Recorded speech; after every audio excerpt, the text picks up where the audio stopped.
make excuses or make money excuse እና complaining ሽያጭ አያመጣም የደንበኛ ግንኙነትን አይገነባም ገንዘብ አያስገኝም በሽያጭ ውጤት የሚመጣው በአክሽን እንጂ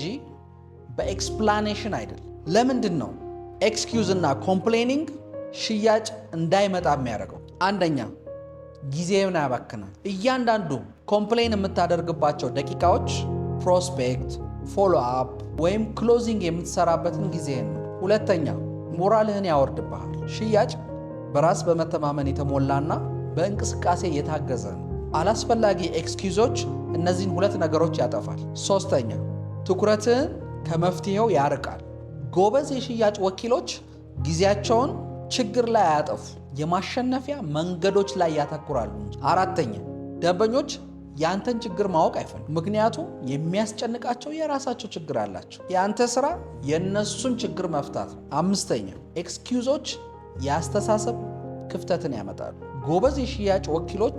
ለስኬታቸው ሙሉ ኃላፊነትን ይወስዳሉ